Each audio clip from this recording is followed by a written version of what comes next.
রংপুরের বাজারে সপ্তাহের ব্যবধানে বেগুন সহ বেশ কিছু সবজির দাম কিছুটা কমলেও বেড়েছে রসুন, কাঁচামরিচ ও ডিমের দাম। তবে দাম কমেছে মুরগির। এছাড়া অপরিবর্তিত রয়েছে চাল, ডাল, মাছ ও মাংসের দাম।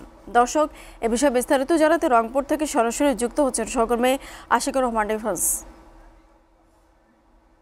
ডিফেন্স, বাজার দর কেমন দেখছেন? এ নিয়ে মানুষ কি বলছে? মুনিয়া, যদি বলি একটু যে গেল এক সপ্তাহ ধরে আমাদের রংপুরের যে বাজারটি যে এক সপ্তাহ ধরে যে রংপুরের যে বাজার চলছে সেই বাজারের মধ্যে আমরা দেখেছি যে এই বেগুন সহ কিছু শাকসবজির দাম কিছুটা কমেছে। আর অন্যদিকে কিন্তু সেই সাথে রসুন, কাঁচামরিচ সহ আরো কিছু শাকসবজির দাম বেড়ে গেছে। যদিও বলা চলে যে এই মুহূর্তে 50 টাকার নিচে কোনো সবজি মিলছে না রংপুরের বাজারগুলোতে।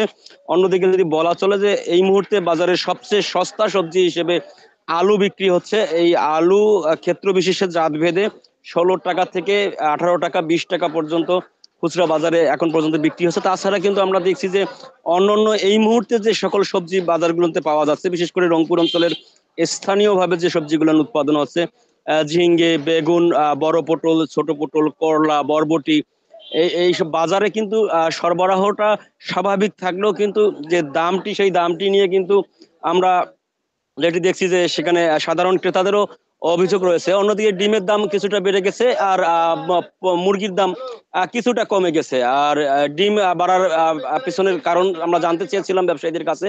তারা যেমনটি বলছেন যে সরবরাহ কম। আর আজকে একটু আবহাওয়া খারাপ, রংপুরের আবহাওয়া খারাপ, যদি এরকম আর 2-1 দিন থাকে তাহলে কিন্তু এই সবজির দাম আরো কিছুটা বৃদ্ধি পাবে বলে আশঙ্কা প্রকাশ করছেন খুচরা বিক্রেতারা এবং ক্রেতারা। মুনিয়া, সব মিলিয়ে বলা চলে যে চাল, ডাল আর অন্যান্য যে কিছু গরুর মাংস, খাসির মাংস রয়েছে সেগুলোর দাম স্থিতিশীল রয়েছে রংপুরের বাজারে।